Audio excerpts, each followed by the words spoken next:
Wala kang mahahanap na bansa sa buong mundo na ibinibigay ang kanilang kababayan sa mga dayuhan. Nakakahiya man na nakikita ng buong mundo, pero ganon ang nangyari sa dati nating Pangulong Rodrigo Duterte. Saan ba nagsimula ito lahat?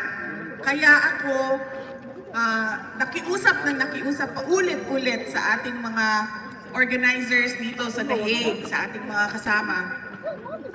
Gusto ko sana magsalita sa harap ng ICC kasi gusto ko marinig ng ICC kung anong ginawa nila at ano yung pride na pinagpipilitan nila na hawakan at ikulong ang dating Pangulong Duterte. Una, nagsimula ito saan? Sa reklamo ni Trililin. Kaso! Tinawag na Trililin kasi nga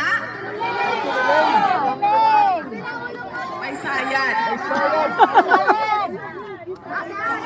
Dapat pulutan! Nagsasalita siya, nakikita mo talaga, naririnig mo. Meron talagang Saltek! may kulang yung tornilyo. Saan niya pinase yung kanyang paghain ng reklamo? Doon kay Las Cañas at kay Matubato. Na lumabas doon sa investigation, si Las Cañas ay merong kasong perjury o pagsisinungaling under oath. At paano ko pa nasabing na isa pang sinungaling si Las Cañas? Noong nag-iimbestiga sila at nagsasalita si Las Cañas, hindi niya kailanman nabanggit ang pangalan ko na kasama o may alam o kaparte ng DDS. Pero kung maalala ninyo, noong 2022, nanalo akong Vice Presidente. Anong sabi ni Las Cañas? Kasali na yan si Inday Sara Duterte sa DDS. Sabi niya, mas matindi pa yan kay dating Pangulong Rodrigo Duterte. So nakikita ninyo na ayaw nila na merong Duterte na umuupo bilang presidente o bilang Vice Presidente. Yan yung witness ni Trillanes. Takot sila, ma. Bisto yung katarantaduhan nila. Mayroon ba? Kasi hindi na sila Nakikita natin yan. Ngayon, nakikita natin ang mga ginagawa nila. Yung isang witness nila, si Matubato, nandun din sa Senate investigation. Pero anong sinabi? Meron din. Kasi pala, it takes one to know one. So kung Trililin yung nag-file ng kaso, ang witness niya ay may sayad din. Diyan nagsimula ang complaint. Sino ang kinsa ni Segunda? Sino ang sumunod? Ang mainstream media. Ano sabi nila? 30,000 dead. Yes! Nagsimula sila sa 12. Umakyat sila sa 15,000. Umakyat sila sa 30,000. Lahat ng mga namatay DDS. Pero kung hingin mo sa kanila ang listahan, walang listahan ng 30,000. At anong lumabas sa charges nila? 43 counts of murder. Kaduda-duda pa yung ibang sinasabing biktima. Dahil hindi masabi, totoo nga, na sila ay biktima ng EJK. Alam ng ICC na ganyan ang estado ng kaso. Pero pinilit pa rin nilang kunin si dating Pangulong Rodrigo Duterte. Bayaran. Hindi na nila makuha yun eh. Pero ano nangyari? Binigay siya ng administrasyon ni Marcos, ni Bangag! Ni Bangag! Marcos Pisot! Nagkonsyaba ang ICC at ang administrasyon ni BBM. Gamitan tayo dito. Kailangan nyo ng kaso. Kailangan nyo ng money. Kailangan namin palayasin yan dito kasi talong-talo na kami sa politika. Yes! Totoo. Duterte! So naggagamitan sila. Ngayon, merong tanong sa jurisdiction. O meron ka bang karapatan ICC na magpaakyat ng kaso at hawakan ang akusado, ang detainee dyan sa loob ng detention center? Ang tagal nilang magsabi na wala kaming jurisdiction. Kasi iniisip pa nila paano nila gagawin na sasabihin na meron silang jurisdiction. Nag-iisip pa sila ng paraan paano ba natin sasabihin na pwede nating iakyat itong kaso na ito at mag-trial tayo. Yes. Merong question sa interim release. Sinunod ng mga abogado lahat ng mga nakalagay sa Rome Statute. Interim release. Pero anong nangyari sa interim release? Ni object. Kinontra ng prosecution. Kaya sinabi ko, o bakit pa ba? Merong nakalagay dyan sa inyong Rome Statute ko no, na interim release, ay hindi niyo naman pala ibibigay sa mga akusado. So merong tao dyan sa loob ng ICC detention na nakakulong na ang pinagbasehan ay Marites. Chismis. Mga chismosa! Galing sa mainstream media na kontra sa kanyang mga prinsipyo at paniniwala. Meron tayo dating Pangulo na nakakulong dahil ginawa niya ang kanyang trabaho para sa bayan. Ano ba ang ICC? Crimes Against Humanity. Maayos pa po ang Pilipinas! Hindi natin kailangan ang ICC. Correct! Totoo yan. Nakikialam ang ICC sa ginagawa natin para sa bayan natin. Nakikialam sila sa governance ng ating bayan. Nakikialam sila, ma'am, dahil meron silang some sort of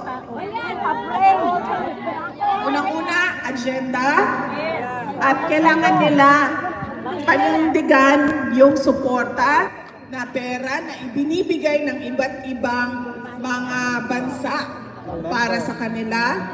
At meron silang ina-apply na global order para sa lahat.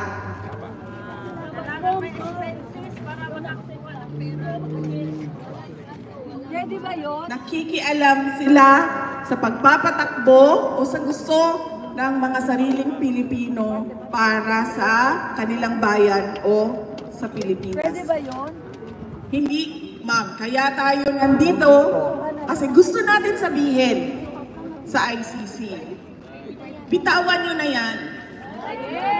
Huwag nyo kaming pakialaman. Yes! Dahil bansa namin ito, kung ano yung gusto naming mangyari, kami lang mga Pilipino ang magdidesisyon. Yes!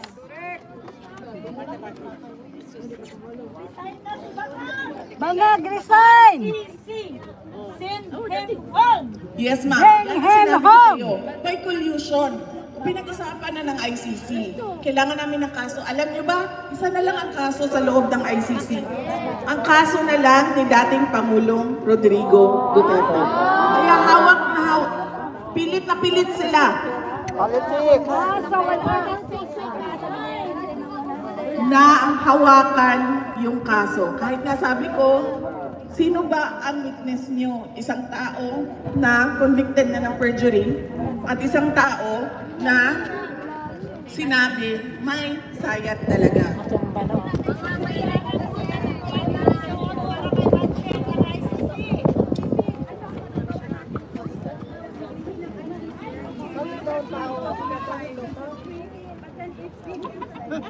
Yes!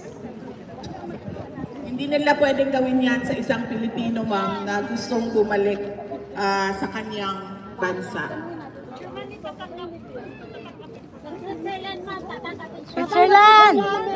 Sa Davao City, ma'am, tatanggapin namin.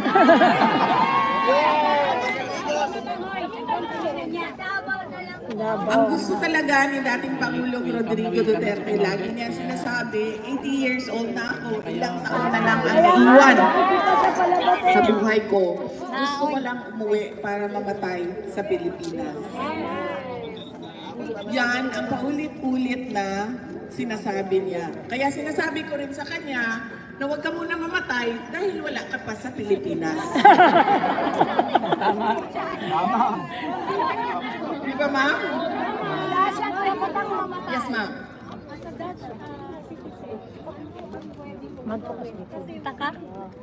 Nagpo-protest na tayo over the world. Sa Pinay na tayo, meron na tayo mga magagaling na abogado. Parang hindi tayo pinakikita ng mundo. Ano ang dapat namin gawin? Tayo ng ICC. As a Dutch citizen, ma'am, pwede ka sumulat sa Dutch government. Bakit kayo may participation sa pagkuha ng aming dating Pangulo? Pinapasok ninyo dito sa inyong bansa, nakita ng lahat ng buong mundo na tinulang siya sa eroplano. Pero pinapasok ninyo dito sa inyong bansa kahit walang passport. Hindi pwedeng gawin yan. Pero lahat sila tahimik. Pag-ikaw na ang Presidente VP! Go, go, go!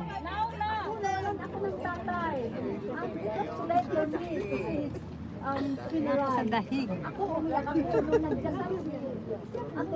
Nasa Robin Pabidilya yun. At saka si Didi. But why is it? We always keep coming without result. You know what? Why don't we just kick this Marcos out of the Malacanang?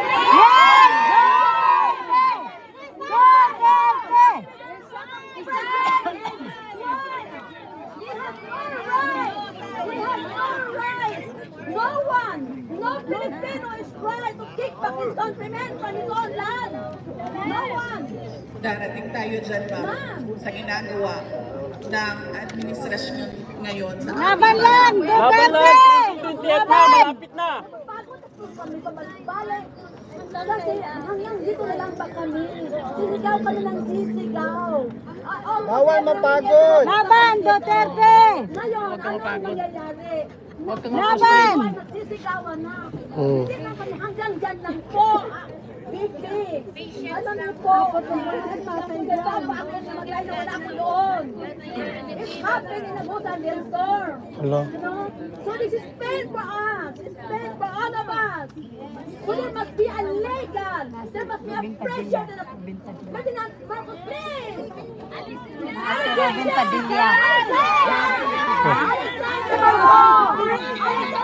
Kita ka? Pero ang pagkawala. Okay, narinig natin na. Marcos resign! Marcos resign! Marcos resign!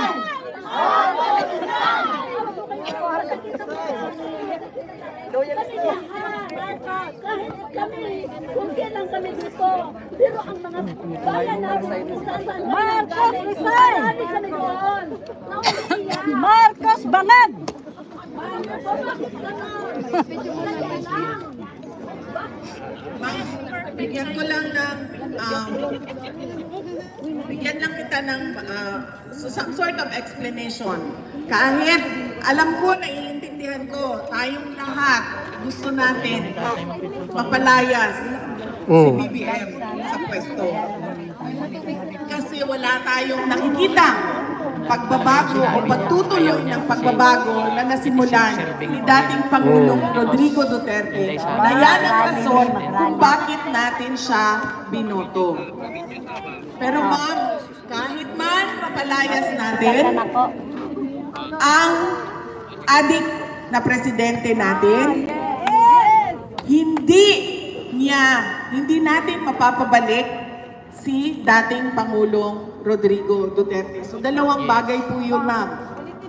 Kailangan natin mapadismiss ang kaso ni Pangulong Duterte at mapabalik siya sa Pilipinas. Lalaban tayo! Iba po yung bagay na meron tayong galit at meron tayong kagustuhan na palayasin o patalsikin ang ating presidente ngayon. Tama! Kaya po nauna ang aking sinasabi kanina about sa ICC at sa kaso ni President Duterte dahil gusto ko marinig ng ICC mula sa atin kung ano yung ginagawa nila sa kababayan natin. Kinuha nila, binigay siya ni BBM sa ICC. Pero hindi makukuha pabalik ni BBM si dating Pangulong Rodrigo Duterte. BP ko, ikaw na ang presidente, mapauwi na. Bakit? Kasi pumasok na siya sa kulungan. Under custody na siya sa ICC. Kasi sinurrender siya ng Pilipinas. Pero mali yung pagkuha, di ba? Yes, ma'am. Yan din ang sinasabi natin, ma'am. Bakit? Tulad ng sinabi ko, nagtanong si ma'am, ano bang magagawa namin? Tanungin niyo ang Dutch government. Bakit kayo sumali sa pagkidnap? Bakit kayo sumali sa extraordinary rendition kay dating Pangulong Duterte? At ganun din ang ICC.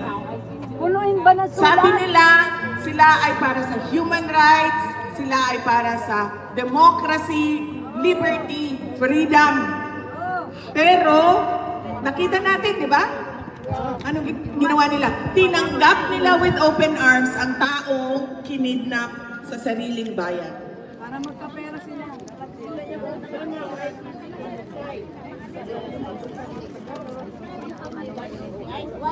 Laron pa ta, bubuhon pa ta nga ang isunod ang isunod ang Yes, ma'am. Pero, hindi dahil sa ICC. No. Kundi ang Interpol ang sinunod. na pwede Ang sinong principal ng sabihin Interpol? ng ICC. Pilipinas Same story. na ibigay niyo yan sa amin dito habang kayo ay nagtatrial at nagkakaso. At kami, ang maninigurado, na a-attend siya sa kanyang hearing. Napupunta siya sa mga lahat ng patawag ninyo. At hindi siya mawawala. Ba't di nila sa ginagawa? Yes, ma'am. Kasi ano eh, pumunta ako. Tamang proseso.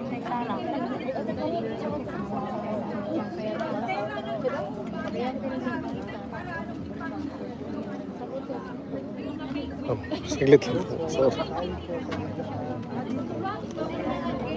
Yes, ma'am. Kasi gusto nila tumulong o mag-cooperate. Bakit? Ang tanong po ay, bakit ginagastusan ng gobyerno ng Pilipinas ang mga peking witnesses dito sa kaso sa ICC? Kasi, ma'am, gusto nilang mag-cooperate. Subo na sila eh. Gusto nilang mag-cooperate sa ICC case. Kasi sabi ko nga sa inyo kanina, nagagamitan sila. In collusion. Kayo ICC, wala na kayong kaso, bibigyan namin kayo ng kaso. Ito, kalaban namin sa politika, na natatalo kami sa politika, ibibigay namin sa inyo. At sa inyo na yan, ikulong nyo na yan para hindi na siya makabalik sa bansa. May tanong po ako, kung kami pong mga Pilipino dito sa European countries, magkakaroon po kami ng petition sa European Parliament, magkakaroon po kami ng Work that way. Yan ang hindi ko. Ang tanong dito ay kung ang mga Pilipino daw na nasa Europe ay magpetisyon sa European Parliament, magkakaroon ba ito ng impact sa kaso ni dating Pangulong Rodrigo Duterte? Hindi ko po masagot yan, ma'am, pero wala pong mawawala sa atin kung gagawin natin yan. Sabay-sabay tayong lahat, kahit hindi mga citizen ng Europe, ng mga Pilipino, sabay-sabay tayong lahat at iakyat natin sa European Parliament.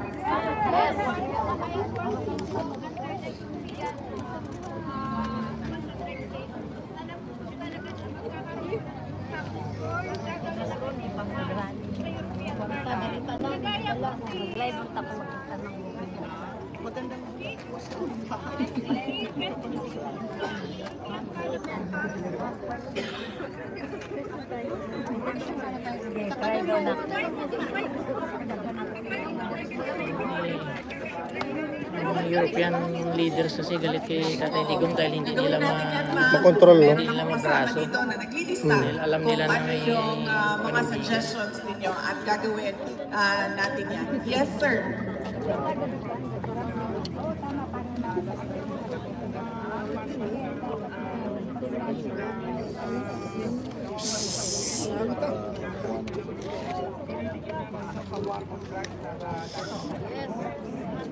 Opo, ang tanong ay, ano na naman itong issue na mga missing sabongeros na gustong ikapit Na naman dyan. sa war on drugs ng dating Pangulong Rodrigo Duterte. Isa po yan sa mga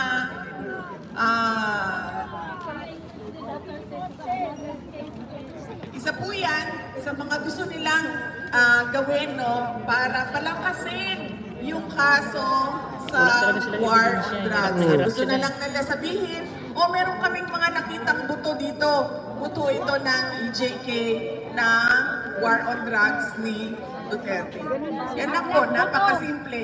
Dahil wala naman po silang paggagamitan sa mga buto na yon, kung hindi ibalik yon sa mga pamilya ng mga nawalan ng mahal sa buhay. Dapat i-DNA, Sarah.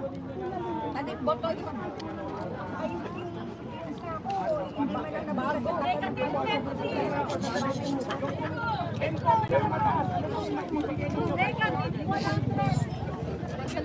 hindi na po ako ang magbibigay, sir, ng rating dahil yung mga katabi mo po, sir, ay napakalakas na po yung boses na nagsasabi ng rating nila para kay BBM. Yes, sir.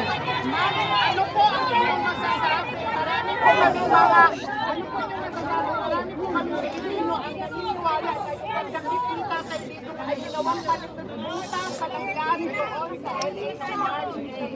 Yan din ang sinabi ko noong unang-una pa lang na sinabi nila fake news daw ako dahil hindi daw totoo yun. Totoo yun dahil ang nagkwento sa akin nandoon mismo. At nangyari yun March 9, binilisan nila ng binilisan. March 11, kinuha nila si dating Pangulong Rodrigo Duterte. Napapansin nyo, gawa natin ang timeline, makikita nyo, kada merong palpak o nag-deskubre na kabalbalan na ginawa nila tulad ng pag-question ni dating Pangulong Rodrigo Duterte sa blanco sa budget ng 2025 ay binilisan na nila ang Impeachment complaint. huli kay dating Pangulong Rodrigo Duterte. Ganyan ang ginagawa nila. At nakikita natin lahat yon. Tayong mga mamamayan, nakikita natin, maliban na lang sa kanila at sa kanilang mga kampe na mainstream media. Dahil walang nagsasalita doon sa Pilipinas. Yes, ma'am.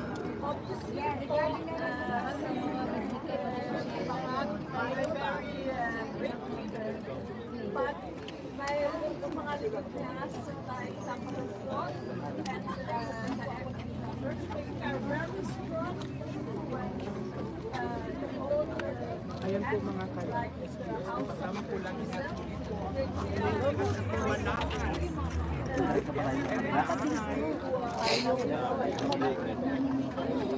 Yes, ma'am. Maraming nagsasabi na leader si BBM. Pero sa akin lang, ma'am, Tawat na, init na. at ito, opinion ko lang. Dahil marami talaga ang nagsasabi ng leader siya. Hindi siya yung leader, ma'am. Nagkukunwari lang siya mabait. Yes, yes. Nagkukunwari siya na mabait. Gusto niya ipakita sa lahat ng mga tao na mabait ako. Pero dahil presidente ka, magagaling pa rin sa iyo ang utos. Dahil lahat yan, ma'am, alam ko na yan. Alam ko ang trabaho sa gobyerno. Lahat yan magtatanong. May approval ba ito ni Inday Sara? Hindi gagalaw yan. Kung walang approval yan ng ulo. Yes. Kaya, hindi siya weak leader para sa akin. Ang basa ko sa kanya, gusto niyang ipakita na mabait siya ng Marcos. Hindi siya tulad noong kanyang tatay. Hindi siya yung Marcos na diktador. Ang kanya ay low-key ang kanyang gusto i-project sa ating lahat. Kung nakikita nyo, lagi niya sinasabi, wala naman akong problema kay Inday Sara. Pwede naman namin pag-usapan yan. Pero, noong nag-uusap pa kami, ano ba ang ano niya? Ano ba yung sinabi niya sa akin? Wala. Nagtanong siya sa akin, ano bang mga project? Sinabi ko sa kanya, may nangyari ba? Wala. Tapos na itong administrasyon na ito. Midterm na sila. 3 taon na ang lumipas, pero wala pa rin tayong nakita. Sana hindi mo na lang iginampan niya. Kulang na ang 3 taon para sila ay gumawa ng big ticket projects o malalaking development projects para sa ikauunlad ng bansa. Dahil gaano ba katagal gumawa ng project? 9 years. Inubos na yung pera. 6 years lang ang termino ng presidente. magpabodol! Kaya kailangan ang continuity. Dahil kailangan mo isunod, ituloy yung ginawa noong nauna o nakaraang presidente. At yun ang sinabi niya sa ating lahat. Yes. Sabi niya, continuity at unity. Budol! Pero dahil low-key, kunwaring mabait ako na tao, ganon ang kanyang pinapakita sa ating lahat. Duterte! Duterte!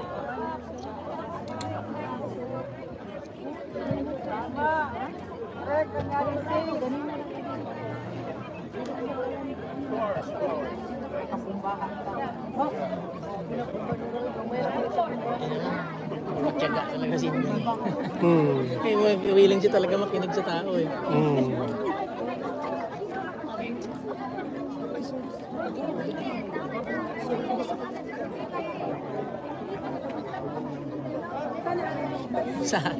Sa atin yan, sasagot na lang tayo na common sense na lang yan.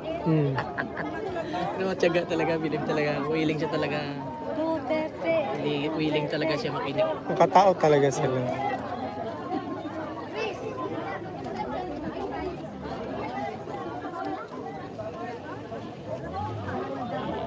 Ayaw na, di na si Inday magpapayong.